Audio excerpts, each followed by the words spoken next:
This is the FrogCast.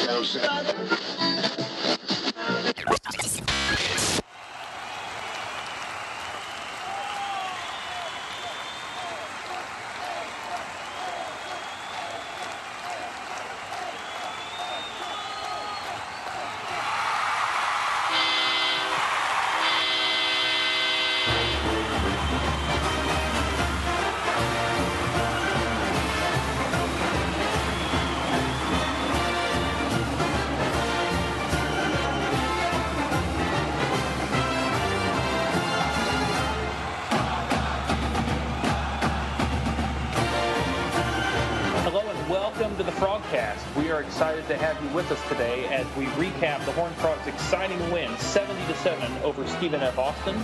We talk about some injuries that are hurting the TCU defense as well as some other issues. We take a look forward to SMU, our friends across I-30, and even broach the topic of whether we should keep playing them, as well as look across the country at some games that might have caught your attention. All this and so much more on the FrogCast. Well, guys, we got the win that we needed, but most importantly, we got the big blowout victory that we needed as TCU won 70-7 over Stephen F. Austin there in Fort Worth on Saturday.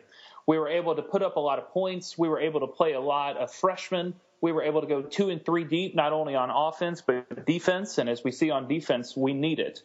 But all in all, this was a big win and a good day for the program because we were able to get our confidence back.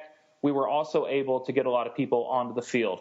Trey, I want to start with you and ask you, what did you see on Saturday when the Horned Frogs took on the Lumberjacks that made you believe that this is actually a top 5 team in Fort Worth? Well, you know, it's hard to take a ton out of a game like that, but there were some positives, and one for me was the offense. I thought Trevon Boykin looked a lot better, a lot more comfortable. I know he wasn't under as much pressure, and, you know, SFA doesn't have the corners that, you know, Minnesota has, but thought they looked he looked better. I love our wide receivers.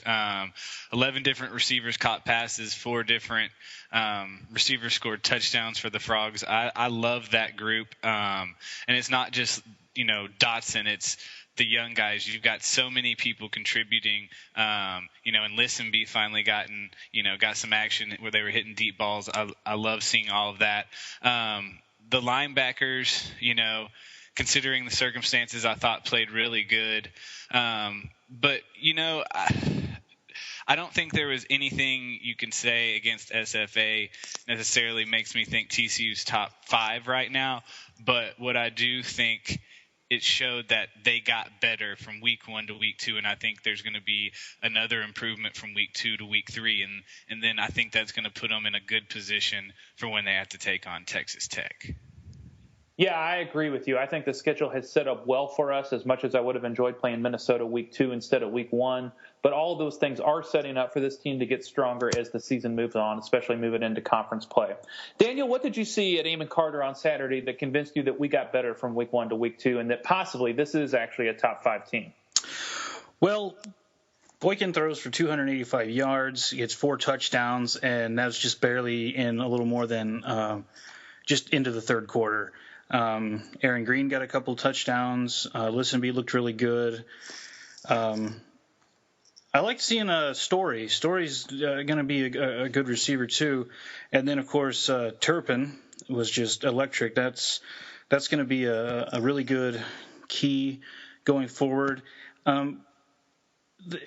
Even on that first drive, it wasn't that convincing because we go 3 and out, then a terrible punt. But I don't know, they got it together. It felt like it clicked. They were playing with some aggression, some meaning. Before, it just kind of seemed like they were almost just going through the motions. I just didn't see the intensity that I would want to see. But after they got that first touchdown, they really, really picked it up. And it's tough to say, like Trey was saying, you know, it is Stephen F. Austin, FCS school. And actually, I was reading that we are TCU is the highest-ranked school they've ever played, which is pretty cool. Yeah. But so there's some things you can take from it that definitely say, you know, we're better. It's definitely than week 1, maybe better than last year, at least on offense. But there's also a little bit of because it is Well, it's Stephen F. Austin. It is Stephen F. Austin. And we seem determined to play, I still call it 1AA, the FCS team every year. I don't know. I treat it like an exhibition game in my mind, actually. So luckily, everybody was able to play. We got a lot of people on the field. But the one thing you don't want to have happen in a game like this is have somebody get hurt. And we lost a defensive starter. This is the 11th defensive starter that we have lost since the end of the Peach Bowl. If you just want to step back and think about what that means, actually. So we have been decimated on defense. Trey, when you look at the injuries that have taken place to this team on the field, as well as some off-the-field stuff that none of us are probably fully aware of what is actually going on, what do you see as the impact of seeing Mike Freeze walk away from the program at the difficult situation that we're not quite sure what it is? Some other off-the-field situations that they're doing their best to keep under wraps, as well as just injury after injury to the defense that we need Gary Patterson to make strong for the Big 12. What's the impact of injuries, Trey? I mean, there's no other way to say it, but it sucks. You know, the Frogs got lucky last season by not having to deal with a ton of injuries, or at least injuries that, you know, had long-term impacts like these season-ending injuries that we've seen this season. You know, I think for me, losing Sammy Douglas was the biggest blow out of the linebackers, just because I felt like he was, you know, had more experience. I thought he was the better player. Losing Freeze, you know, is bad, but, you know, he was young. It's not like we lost a ton of experience. It's just another inexperienced guy stepping up. And, you know, I guess obviously these guys didn't beat out Freeze, you know, in the fall to win the position, but now they have it. I mean, they stepped in. You know, I think it was Howard had 9 tackles, and I think Wilson had 9 also. So they were okay. You know, Patterson had some praise. You know, it's just tough losing Ioka's. You know, it stings. You know, it's just another, you know, pile on top of, you know, everything else that's going on. I do think, you know, hopefully we maybe get Pearson back this week, if not by Tech. So that, I think, is really going to help the linebackers, because he can eat up some of those, you know, linemen and keep the linebackers free to, you know, roam the field. So it stinks, you know, and McFarland, I mean, that hurts too. But I think we have some defensive ends that I'm hoping maybe can step in. I don't know. It's just, it's all like such a question mark. You know, it's like they look great against SFA, but you know, SFA doesn't have, you know, an offense that Baylor or Oklahoma State or whoever has, you know. So I don't know. It stinks. Daniel, what do you see as the impact on defense with injuries one game away from getting into Big 12 play? Well, I think it's kind of scary. When I saw Iloka go down, I was like, oh man, what else can go wrong? But the kids, they stepped it up, and yeah, it was SFA, but you know, they're gonna do their best. And I'm not towards the end of the game, I wasn't nearly as concerned about it because of guys like Howard and some of the others, and so it's tough. We'll see next week with SMU. They're better than Stephen F. Austin, so it's a nice next step to see where we're going before we get into Big 12 play. But there's still some lingering concern, definitely. Yeah, I share those concerns along all 3 phases of the defense. Along the front line, where we have been hurt on the field and off the field. Obviously, we have a new set of linebackers. Not only did Freeze beat all those guys out, but when Sammy Douglas got hurt in Minnesota, Ty Summers was the first guy to go in, and now he has seemingly slipped down the depth chart. And so we are really thin on defense, and there's no nice way to put it. I actually had a listener write in and ask, is Kenny Aloka's actual production the biggest loss, or is it just the psychological impact of losing another starter? And I'm almost convinced that at this point it's got to impact the team to see yet another guy that was going to be counted on through spring, through summer, through fall go down. And so if there's anything I'm hoping for with this team, it's that they do stick together. They have that phrase, unite for the fight, that is their theme this year. Well, they definitely need to unite. So that is our hope for the Frogs moving forward. And, I mean, you know, in years past, I probably would have been even more concerned because TCU didn't have an offense like this. But it does give me hope with an offense like this. The Frogs might be in, a shootout every game. They might have to put up 50 points, which is a lot of pressure, but, they have the ability to do it. So, if they have to win 50-48, 50-49, it is what it is. But at least the offense is, great, and they're not, what they were, in 2013 or whatever it was. Yeah, we will probably triple our offensive production from 2013 to this year. So, yeah, it was nice to see the offense clicking because, Trey, I think what you're saying is probably going to be accurate. We'll probably get a snapshot of that the conference game out in Lubbock, that we might give up a lot of points to Tech, but I think we're going to be able to outscore a lot of people. We're going to have to outscore a lot of people.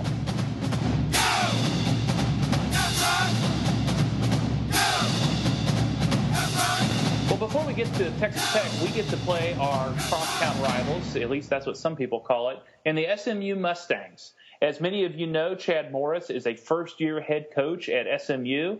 Through the offseason, he seems to have brought a lot of energy and a lot of focus to a dormant program. Some people are naive enough to say that he has the ability to do at SMU over a period of time what Gary Patterson has done at TCU. I do not believe that, but many people are saying that. Trey, looking forward to this game, not only what do you see in terms of us when we take on the Ponies this Saturday evening, what's your prediction and what are some things that we should keep an eye on in that game? But let's just go ahead and ask that second question as well because I want to hear what you have to say. Should we keep playing SMU?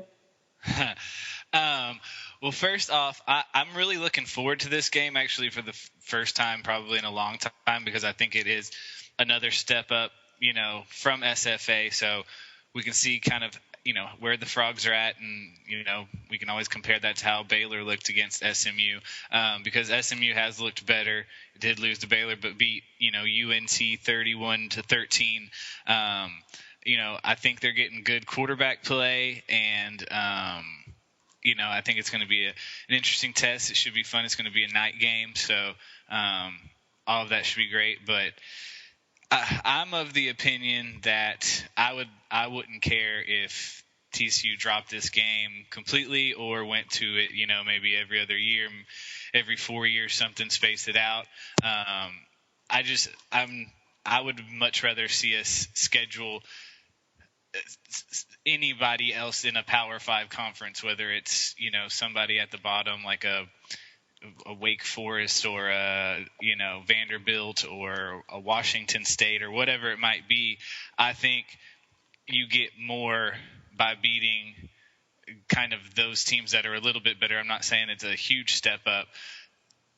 That or drop the FCS team. I think either one of those two things got to happen. If you want to keep, if Coach Patterson is, adamant about keeping the FCS team, then I think, we've got to do something about moving on from SMU. And I don't really like the excuse that everybody else does it. Like, let's do something different. I mean, I know the Frogs have, Arkansas and Ohio State and all that coming up, but it would also be nice to have, something else to go with those. I don't know.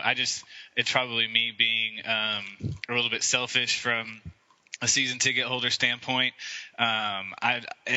It just kind of is disappointing that you start off with a really, exciting, anticipated game like Minnesota, and then you go SFA and SMU. It's really kind of boring. Like, love going to the games, but when it's 70-7, I would much rather see a more competitive game. So that's why I would kind of like to see them dropped, but I know other people feel differently.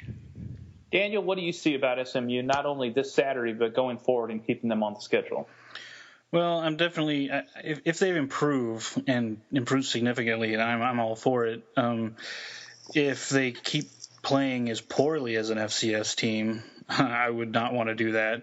I do like the idea of dropping the FCS team. I think it's, I don't know, kind of not embarrassing, but it's like we could do a lot better because the blowouts, they get people a lot of work, but, that was on TV and the crowd left at halftime. I was there. It was hot up in the seats. And, I went over and stood in the shade and I saw on TV, it looks like the Tech game from a week or two ago. So that's no good. But Chris Delcani always makes a good argument for playing SMU as far as a financial standpoint. It gives us, basically every other year an extra home game if we have to play in Dallas. So it has its pros and its cons. But if as long as they get better and play, and I think they will with Chad Morris. I don't know how long he sticks around though, but yeah, I'm okay with it as long as they don't stay at the very, very bottom of the barrel. Yeah.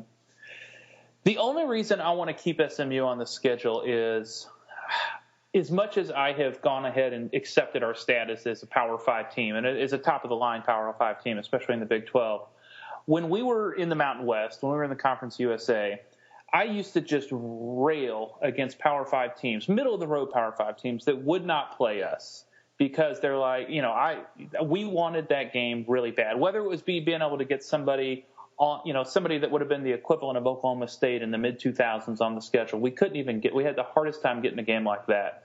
This game is local. A lot of fans will travel across I-30 just to be able to go to this game. Like you highlighted, this is a second home game in a lot of ways. And so I think, I am not much for Southwest Conference sentimentality. I don't believe in that. But I do like keeping a local team like that on the schedule. Hopefully they can improve. But I can be convinced otherwise. If they don't improve, we need to go ahead and drop them. But I'm actually hopeful that game will be competitive and that we will be able to not only get, a good local game on there every other year in terms of travel, but that we'll be able to get a good win and we'll be against an improving team. But if we do keep SMU, I agree with you, Trey, that we should drop the FCS game and find a bottom barrel Power 5 team. Many of those teams that you mentioned, there's plenty of other options that would be good destinations for us to travel to. I think that will help us. Texas plays 2 Power 5 teams every year, I believe, non-conference. This year they have Notre Dame and they had Cal. There's no reason we can't find that kind of schedule to adapt to ourselves in order to improve our schedule and improve our travel and have somebody good to play in the years going forward.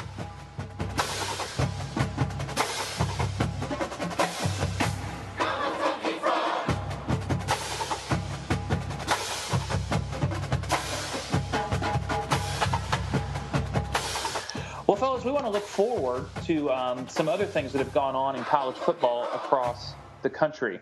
There were a lot of big games that were non-conference that got highlighted on national television this week. One of them in the Big 12 was Oklahoma traveling to Knoxville to take on the Tennessee Volunteers. Trey, what did you see in the game that Oklahoma pulled out in double overtime to shock the Knoxville faithful there, pulling for the Volunteers? Yeah, I wasn't overly, impressed with the Oklahoma offense. Baker Mayfield wasn't great. He only threw for 187 yards. He had 2 interceptions. He did have 3 touchdowns. They held P. Ryan to 78 yards rushing. But the thing I was impressed with was the Oklahoma defense. They looked, really good, lights out, held Tennessee to 254 yards, only 125 yards through the air. So they looked, really good. They're going to be tough down the stretch. I just don't know if – I'm still not sold on Baker Mayfield. I just don't know if he's going to be enough for their offense. I mean, they seem to have other parts. Like I said, we all know about P. Ryan. Sterling Shepard looked really good in this game. He had 74 yards and 2 touchdowns. So they've got, talent at the other positions. I'm still not sold, but it was a really good win for them. I mean, it was a hostile environment, sold out place. They had the whole checkerboard, crowd thing going on in Knoxville. So it was great, and it's a big win for the Big 12. So I thought it was a really good game to watch. Yeah, I agree, especially with your assessment of Baker Mayfield. It was a big win for the Big 12. It's probably going to be the signature non-conference win for the Big 12. And hopefully, if we can beat Oklahoma, that will transfer to us in terms of helping our schedule out. But to highlight what you said about Baker Mayfield, I am not sold on him either. He actually, not to go all Texas cliche, he reminds me of Matt Searson from Friday Night Lights, the TV show. He's gritty, he's tough, but he's a step slow, and he's going to miss an open receiver at just the wrong time. So I don't think that he is going to be the answer to winning the Big 12, but I see why players want to play for him. And I see why the offensive line as well as the receivers will just kind of play as hard as they can for Baker Mayfield because they think he's worth playing for, and that's what you at least want in a quarterback. So, Daniel, what are some other things across the country in terms of non-conference early season games that you saw that you'd want to highlight today? I really liked the Michigan State game. I thought they took care of Oregon quite handily. They played really well. Connor Cook looked much better than he did when I watched him in the Cotton Bowl. Their defense is lights out, and that's the game I was looking forward to, other than Big 12 and stuff. A couple of things that I saw that I wanted to lift up here is, of course, Arkansas lost to Toledo. Brett Bielema spends most of the week bad-mouthing Ohio State's schedule, saying that they're not going to play any ranked teams, and then Brett Bielema goes out there and gets beat by a MAC team. So the jokes just kind of write themselves in that situation. But perhaps, maybe just perhaps, the SEC West is not one step below Jesus. So it was good to see them humbled a little bit. Auburn went to overtime to beat Jacksonville State, which I assumed was in Florida, but was not.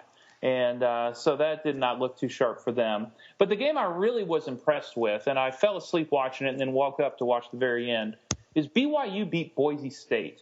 And this is the second straight week that BYU has played a good team and won in the last few seconds. 2 weeks ago, they beat Nebraska. Yesterday, they beat Boise State. And so BYU has probably the best combination of 2 wins of anybody in the country. And getting those 2 games behind them, they're in a position to go 10-2 or 11-1. And while they don't have access through the Gang of Five, and while they don't have access to the playoff the way that a Power 5 conference champion would, I don't see any reason why they can't go 10-2 or 11-1 and be able to fight for a spot in the New Year's Six Bowl. And I know they used to be conference mates of ours, and I know they weren't the easiest people to play for, but I still find myself pulling for an underdog, and I'm fearful that they're actually going to end up in the Big 12 if we expand. So if they have a good season, if they go to a big postseason bowl and do well, that'll probably actually pave the way for possible Big 12 expansion.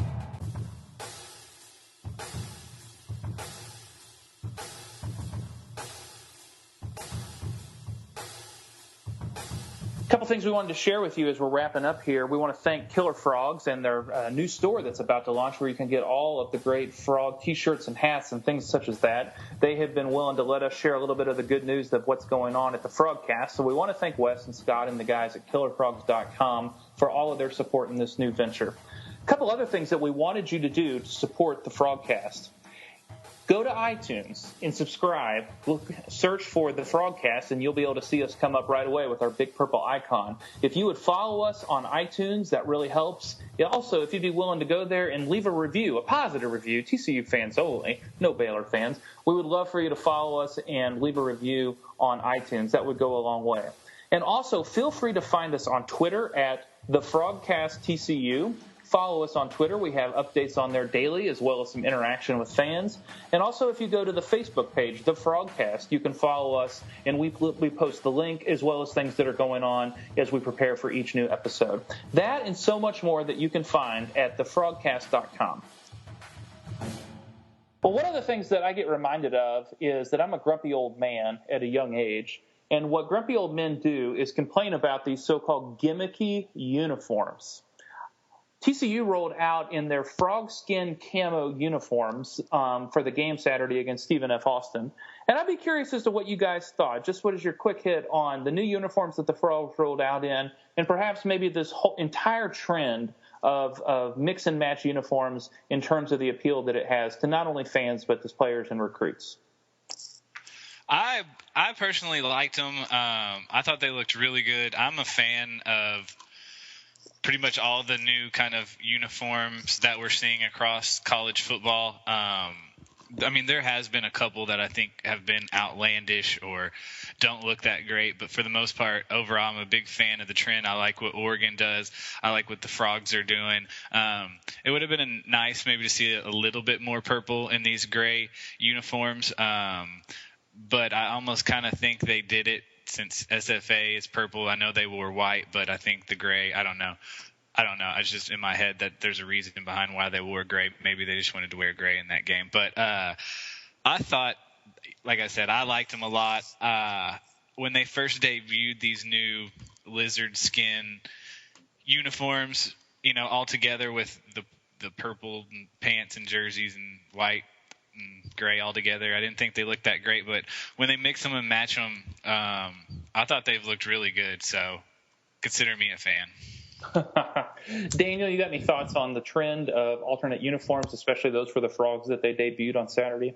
Yeah, as long as they're tasteful, they can get a little crazy. I don't know if y'all saw Louisville's a couple weeks ago. Those were hideous. Those are awful. Texas Tech has had some ones that are just weird. At the stadium, I couldn't see them that well. It didn't look that good to me from my seat. I get home, I see it on TV. It looks pretty good. I personally like the frog on the helmet. This don't have it. But, it's fun. The kids like it. And if we can kind of have the gimmicky uniforms in the early games that, aren't conference play, it's the beginning of the season, it's just kind of a fun thing. And we don't do this constantly. We stick to a more traditional type uniform going forward, definitely more purple. But, I didn't mind it at all. I was reminded scrolling through Twitter in the second half of the game why we have these in the first place. And I saw a retweet from Sean Robinson, who is the number one dual threat quarterback in the country in the 2017 class at Denton Guyer, who is a TCU commit. And he said something along the lines of how sick and cool these new TCU uniforms were. And if the number one quarterback in the country likes the cool uniforms, guess what we're going to keep wearing? Exactly. It is what recruits like. It seems to be the trend that they're going towards. And recruiting is just such a battle anyway. And so, there's a few teams that don't feel the need to do this. Alabama does not have 10 combinations. Penn State, Ohio State don't do that. Penn State might need them at the trend they're going. But there's a handful of programs that say they'll never do that. There's a handful of programs that say there's only one way to wear the uniform. But I like the style. I like the fact that they mix it up. And more importantly, the recruits like the options that it shows. And if a kid like that's got who knows how many followers across the state of Texas is tweeting out how great the uniforms look at TCU, to think about that would have been a case 15 years ago, I'm all for it if that's what we need to do. Well, guys, in the time that we have left, is there anything else that you want to share to recap the game that we had against Stephen F. Austin, or anything else that we saw across the country in college football? No, I think, like I mentioned, I hope this, builds confidence with the team, because like we all talked about how, kind of devastating it feels to lose another player on defense. But I do think, putting up 70 points, offense looking good, defense, getting pick six, getting, I hate the word swag, but getting a little bit of that swagger back, from last season and starting to get this thing, rolling forward. But I'm really excited about this game coming up this week. So I think we'll have some good things to talk about next week. Daniel, anything else you want to share as we close out? Yeah, I found something kind of interesting. On the quarterback situation, Boykin goes 18 for 27 for 285 yards, has a quarterback rating, or the QBR, whatever it is, of 95. Matt Davis at SMU is 17 for 24 for 171 yards. The QBR is 86.3. Both Baylor quarterbacks end up with a QBR of about 75. So congrats to Boykin and even SMU's quarterback for beating out the golf cart champion. Well, we went this long without highlighting Baylor, so you had to slip that in there, and I'm just okay with that, because it's not every day that Lamar puts up 28 points against your defense. So have to slip that in there. One thing that I wrote down that I had to mention that I didn't get a chance to highlight yet is they won 42-28. Texas gave up 462 yards to Rice. Former TCU assistant Dave Bailiff is the head coach down there at Rice. 462 yards to Rice to their 277 yards. Rice had 5 turnovers. I think 2 of them were in the red zone, if I remember correctly. I could be wrong. If they don't fumble 5 times, if they just fumble 3 times, there's a high likelihood that Rice would have beat Texas in DKR. And so I am just hoping for a really long, ugly season in Austin, but then they still decide to give Charlie Strong a 3rd year. And so I don't see a lot of hope coming out of Austin. And I'm going to go ahead and tell you they're going to get beat by Cal this week. So we'll be looking forward to talking and laughing about that. Well, guys, we hope you enjoyed the chance to catch up and share a little bit about our thoughts on the Horned Frogs and their big win this week. And so for Trey Fallon, for Daniel Southern, I am Jeff Mitchell, and thank you for listening to the FrogCast.